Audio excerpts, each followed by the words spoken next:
Welcome back to Eat, Sleep, Boxing Repeats YouTube channel. Delighted to be joined by Paul, Elliot and Greg. We're here for another big fight breakdown. We have got Fury versus Whyte happening next week. Gents, thanks for joining me. I know we did one of these videos for Kell Brook versus Amir Khan, which I hope we all really enjoyed. We're back again for another big fight. Looking forward to getting a nice mixture of opinions, including what happens next for the winner, predictions for the fight, what's going to happen in the fight, all that sort of stuff. We'll go to what I want to touch on first is how can each fighter win? What does each fighter need to do to win? Paul, going to go to you first on this one. Just in a kind of a nutshell, what does Fury need to do? What does Fury need to do to win, and how can Whyte win this fight? I think Fury just needs to turn up and win, to be honest. As brutal as that sounds, I don't really see any way in which Dillian Whyte can win. I think that it does look like Fury's been taking it seriously. I think that was maybe one of the question marks. Is he perhaps overlooking Dillian Whyte? But I don't think he is. You know, he's logged out of all of his social media, so even that's an indication that he is taking it quite seriously. And I think, let's be honest, the best Dillian Whyte can't beat a 50% Tyson Fury, in my opinion. And I think we're going to get that with Fury. If you're judging Fury off his last few performances, even back to when, I know he's been more destructive and come forward the last few times, but even when he was, he beats Whyte like that, in my opinion. He beats him if he wants to box on the back foot like he did against Klitschko and dance around him. Whatever way he wants to box, I think he beats Dillian Whyte. So for Whyte, I mean, as of, it's fairly obvious there that I don't think he can win, but if he is to win, he's just going to have to bite down on his gum shield, take it to Fury, and hope he does land one of his left hooks or whatever, puts him down. And even if he does put him down, he'd need to keep him down, because Fury, as we've seen before, does get up.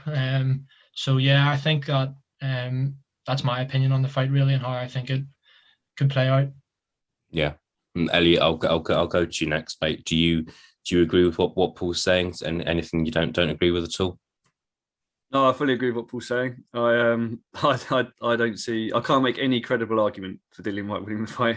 Frankly, I mean, stylistically, I think obviously, like you're saying, you saw those left hooks, those big overhand rights. I can't see them necessarily landing in the frequency they'll need to land. And I think I look at it and going, does Dillian Whyte punch harder than Deontay Wilder? No. So even if he does land, I don't think he puts Fury down. Don't think he stops him. It's just a case of what version of Fury's going to turn up on the night. Like Paul says, if he wants to box on the back foot, I think Dillian Whyte will tire mid to late rounds anyway, and he'll just outbox him comfortably. But even that, I don't think will happen. I just think if he wants to step on it at any point, go in on the front foot, I think it'll really hurt him, and I think Whyte's got the defence to hold him off. So I can't make any credible argument that Dillian Whyte will win. However, the only intrigue in the fight really for me is at what stage Fury wants to stop it, frankly. But do you not think that Fury is capable of getting carried away and walking onto a shot, like he did with Wilder, like he did with Steve Cunningham? You really can't make. I really can't make a case for you to agree with that. That could be a possibility. I'm not saying he walks onto a shot and Whyte knocks him out, but can you see a possibility where Fury gets knocked down and is in trouble momentarily? No, Stoy. I don't. I think the same for Whyte. No, I think look, the Steve Cunningham. I suppose the Steve Cunningham knockdown is referenced quite a lot. I look at that and I think that was 2013, a long time ago. I think. All right, yeah, he could. I think he could get caught. Obviously, it's a boxing match. He could get punched, but I just don't think. I don't think Whyte's the killer that everyone says he is. I mean, he's sitting there with 19 KOs in 28 fights. You look at Fury's record, and he's got 22 and 31, and you wouldn't necessarily even call Fury a puncher in that division. I mean, the new version, obviously, that turned up against Wilder, showed more aggression and was on the front foot a lot more.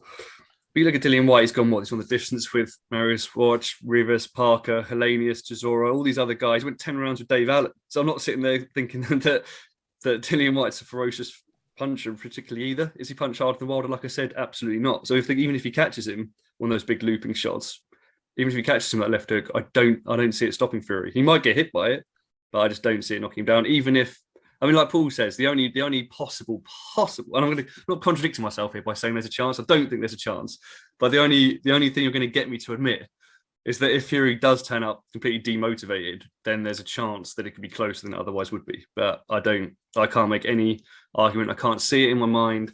I'm not even allowing it to enter reality that Dillian Whyte will be able to put down Fury in this fight. Don't see it. Fair enough. And Greg, finally, we'll go to you, mate. What are your thoughts?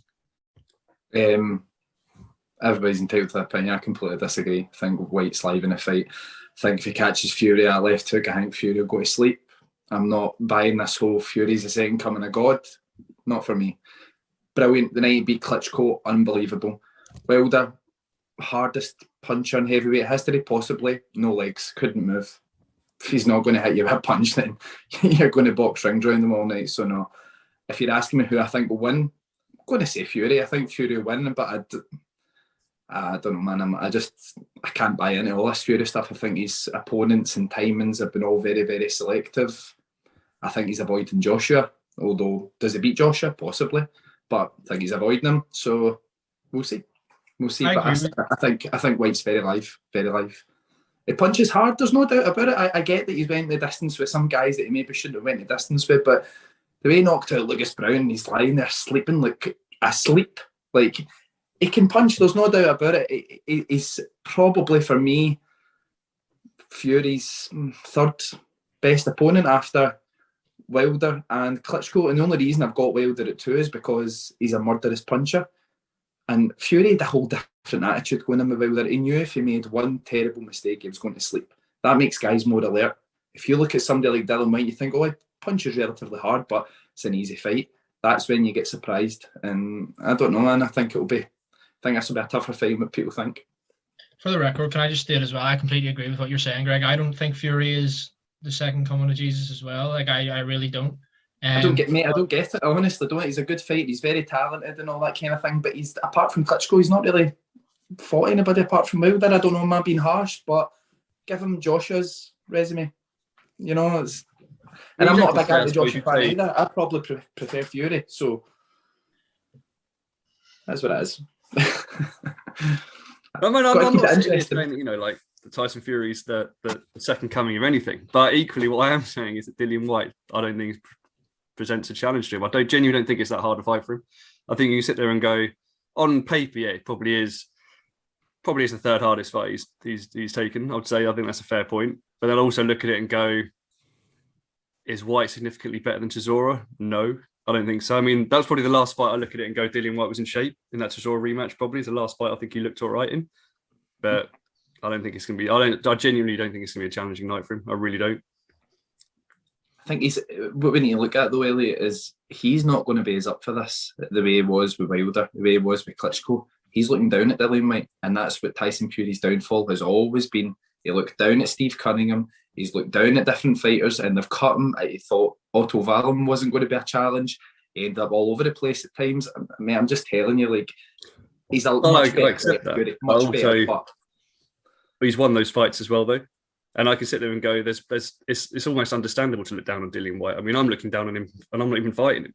And you can sit here and go, I mean, I genuinely don't think he presents the challenge that people think he presents. And I'm sitting there thinking, the Wallin fight was close. He was cut badly in that. But then he comes through and you sit there and go, all right, he's got people have been critical about Ben Davidson's training at that point, including Fury's own dad. And you sit there and go, okay, maybe he took that fight lightly. He was off partying in Vegas, whatever. And that's, in a way, the result. And I just don't think... I think he's taking it lighter than he possibly should do, but I also don't necessarily think he's taking it as light as people think either. I'm sitting there thinking that really Fury needs names on his record. I agree with you that he needs more names. Like, he's obviously got the Klitschko, he's obviously got the Wilder fights on there, who I think probably are the two premier victories, I suppose, out of this era, frankly. I think that's my opinion. The thing is, though, styles make fights, Elliot. Styles make fights. So you tell me, I get what you're saying, that he's not much better than Chisora. Who gave Usyk his hardest fight at heavyweight? Who gave what, sorry? Who gave Usyk his hardest fight at heavyweight? Chisora. Well, yeah, he went the distance with him, but I don't think it was that close. It was relatively close. Usyk maybe had won by 4-5 maybe, but I mean, the scorecards were really close. These styles just make fights, and I just think that Dillian Whyte is going to be getting into this fight really intimidated, and he's going to be, I don't think scared is the word, but when you've got a challenge in front of you and you know it's a challenge that a lot of people don't think that you're going to win, it makes you that bit more alert. Whereas Fury thinks, well, I've beat Wilder, I've beat Klitschko, who's Dillian Whyte? You just need to listen to the press conferences, mate. He's looking down on him, and I just think that's a risky tactic. I accept that, but I'd say to you, what is it in Dillian Whyte's style that you think is going to be able to get to Fury? Like, do you think? I mean, I don't think he's that good a boxer. So he's relying essentially on slugging it out with him. I just don't know what you think stylistically. When you look at this mesh, you can say that Fury is obviously versatile. He can go forward, he can go backwards. Dillian Whyte, I don't necessarily seen enough cuteness or I suppose virtuosity in his style to necessarily say that he can adapt. I don't think there's any way that he can change or be effective with the style that he's demonstrated against all the fighters that we've seen him fight. He's awkward. He's awkward. See when he's in maybe mid to close range, he still finds ways how to get that left hook off. If you look at guys like Wilder, they don't know how to fight Fury on the inside. Waller knew how to fight him a little bit on the inside, and it gave him a bit of problems. But listen, I'm not going to sit here and say for 1 minute I think Dillian Whyte's going to win this. I would really expect Fury to win. I just think that it wouldn't surprise me one bit if there's a bit of drama in this fight, or even if somehow Dillian Whyte managed to shock the world, because I can see it all coming out now. Fury will be like, I felt like I love the boxing. My head wasn't right. I can't have a sure bet on Tyson Fury. He's too, with the greatest of respect, all over the place to believe in. And I just think that, it's one of those fights. I wouldn't close the door on Dillian Whyte. Okay. So we're going to have to move on. Just quick fire question to everyone. The phrase goes around a lot saying kind of this is a 50-50 fight or 60-40. What do you guys see this as? Is it 50-50? Is it 90-10? Is it 99-1? Greg, going to go to you first. How you as well go to me, because I know what he's going to say. 65-35 for Fury. Okay, Elliot. The thing is, I'll give it because the thing is, I feel like I've said there's no chance, so I have to give it 100-0. But I'll probably say 95-5. Just allow that 5% chaos factor. Paul. I would go most generously 80-20, but probably 85-15 or so. Fair enough. All right, nice range of answers there. Okay, gents, we will move on to what happens post-fight. We know that it looks like the Usyk-Joshua rematch will be happening late June, is what is the latest that we've been told. So kind of the question I'm asking is, will we finally get this undisputed fight end of the year? I think that in terms of timing-wise, it could happen. I think that kind of in terms of rematches that guys need to take, there won't be any of those. But that's that's kind of thinking that Fury's going to beat Whyte and that Usyk will beat Joshua in the rematch. Perhaps if Joshua beats Usyk in the rematch, there could be a trilogy. Who knows? But yeah, my question to you guys is: are we going to get an undisputed heavyweight title fight this year, or for whatever reason will that not happen? Paul, going to go to you first on this one. I'm going to say no, for the simple fact that I think Joshua beats Usyk in the rematch, so I think there could be a trilogy, to be quite honest. Okay. And just like Greg kind of said with Fury, you don't really know. Fury, he comes out and said, "Oh yeah, I'm going to retire after this Dillian Whyte fight." I don't think anybody seriously believes him when he says that. But at the same time, would it surprise you? He does say he does beat Dillian Whyte in a couple of weeks here. He goes, "Yeah, that's me. I'm done. I have no interest in fighting Joshua or whoever." Blah blah blah. You never know. You wouldn't put it past him. So just a couple of factors, and it's just one of those things where it's just it sounds so pessimistic, but I just can't see it. I can't see Fury Joshua happening anytime soon if they were to be the champions with all the belts. Usyk Fury, I could see happening, being more likely to happen. But again, I don't know if Usyk's the right style for Fury. So I don't know if Fury would maybe want that fight. No, I don't think that by the end of 2022 we'll have had an undisputed heavyweight fight. Fair enough. Good stuff. Greg, we'll go where to you next, mate. What are your thoughts and what happens? What happens next? It's hard to disagree with Paul there. I think it really all depends on Tyson Fury. I just think he's all over the place every day in life. You just don't. A guy probably doesn't know what he's having for dinner at 4:30. You know what I mean? He's just one of those guys. What I would say is, if it is Usyk that beats Joshua, I can see it happening. If Joshua beats Usyk, I don't see it happening. I think for that fight to happen, either Fury needs to completely get away from Frank Warren or Joshua needs to get away from Eddie Hearn.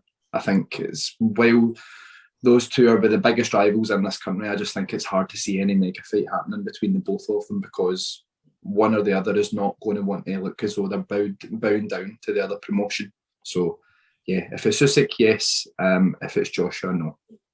Yeah, it could be the sad truth. Elliot, we'll finally go to you. What are your thoughts on what happens next? Yeah, I kind of agree with Greg actually there. I think it's much more likely that Fury will fight Usyk if it happens. I actually think Usyk will beat Joshua. And I also think Fury will obviously beat Whyte. I still think that Fury needs names. If he was to sit down and say, like, he wants a legacy, obviously, that's going to be remembered, he needs to put some names on it, and he probably needs Joshua and Usyk on that CV. So in a way, that should be a motivating factor. But I can quite easily see him retiring. I know people are saying he can't, but I can quite easily just see him beating Dillian Whyte and sailing off, and then maybe, constantly coming out on social media for the next couple of years saying he's going to fight AJ, and it never happening. So yeah, I don't think we'll see it this year. In answer to that question, I can kind of see him fighting one of them at some point, maybe next year. But you've got 33 now, so you're looking at going how long he can go on for. But yeah, I basically, in summary, agree with Greg. If Usyk beats Joshua, I think it's more likely if that fight's happen next year. Still think it's a difficult fight, not one I'd necessarily back him to prevail in. It'd be very, very interesting fight for the purists, but yeah, I don't see it happening this year. Is the answer to that. Awesome. Do you know something? See quickly before we move on here. Let's see to come back to something that Paul said. I've got a feeling in my stomach. I think Joshua might bang Usyk out this time. You guys know I picked Usyk to win the first fight. See, this time I just think, see if the bad man comes back. I don't know. I mean, Usyk looked uncomfortable at times, and I just think if Joshua keeps that tempo going and really throws bombs at him, I just think it could be a good big man beats a good little man. But we'll see. I just remember when Paul said that, I thought, you know what, I got a bit of a feeling in my stomach about this fight as well. But I think Usyk's a better fighter, just styles, timing, you know me. We'll see. Did you pick Usyk to win the first fight, Greg? Yes. Oh, right. Prediction video. Oh, yeah. I remember now. All right, cool. Final question. Speaking of prediction videos, final question from me is one of prediction from all of you. Greg, we will get your fight breakdown and prediction video soon, but in a nutshell, what is your prediction for this fight? I'm going to sound really silly going back and everything that I've said here, but I've got to say it. I just think Fury might just be a little bit too much in stop late on. I think that he might have to come through some tricky moments. I think Whyte might empty the can against him, see a part where he hurts him and things and really goes for it, runs out of steam. And I just see Fury coming back and just like stopping him convincingly on his feet. So Fury stoppage for me, second half of the fight. Fury stoppage, second half of the fight. Good stuff. Elliot, got a feeling you're going to go for Fury to win this fight. But I'm going to ask, does he stop Whyte? When do you think that will happen? I might go like Greg. I might contravene everything I've said and go Dillian Whyte big stoppage. No, I think like Paul said earlier, it depends on the sort of, I suppose, the intentions of Fury. But I think as well, I think Dillian Whyte has been in recent fights as well, tires mid rounds anyway. So I think, to be honest with you, I think Fury will stop him, and I think it'll be, I'll say post 5, probably somewhere between 5 and 8, somewhere around there. I reckon like Greg says as well. I reckon he'll just stop him on his feet. I reckon I can see that happening. Fair enough. And Paul, finally to you, mate. What's your prediction for this fight? I think it could be a little earlier than the guys are saying there, and one of the reasons I'm saying that is what Whyte's last fight was against Povetkin in the rematch. Hasn't fought since then. Didn't really get caught in that fight, but the fight before was when he got absolutely bingoed. And we always had Dillian Whyte as someone who such an underrated word. We always had Dillian Whyte as someone who had a good chin and he could take a good shot. But I'd be interested to see what it's like now when Fury does land, because Fury is clearly got some power himself. I know everyone didn't think he did for a while when he was boxing on the back foot, but since he's been coming forward more, it's clear to see that he is a spiteful puncher. And I'd be interested to see as soon as one of those right hands lands on Dillian Whyte's chin, how he takes it. So I think it could be a little bit earlier. I think maybe 3-5 in Fury's favour. Interesting. It'll be interesting to see what the betting odds are saying for this fight as well. A bit closer to fight week. I think personally, I'm going for around round 6 Fury, but I do actually think there could be drama in this fight. To be honest, whether that involves Fury getting knocked down or rocked a bit, I can see that happening. It feels like you do get drama in a lot of Fury's fights, maybe when you're not expecting it as well. So yeah, Fury to win around round 6 for me. But yeah, I can see a bit of drama happening, to be honest. Cool, and I think that settles it. A few opinions drawn out there, lads, but it's been really fun. And yeah, really looking forward to this one. Tyson Fury, Dillian Whyte, BT Sport box office, Wembley Stadium, April 23rd. We'll all be watching, and yeah, we'll do a review session as well. Thanks for joining me, lads. Thanks, guys. Thanks, lads.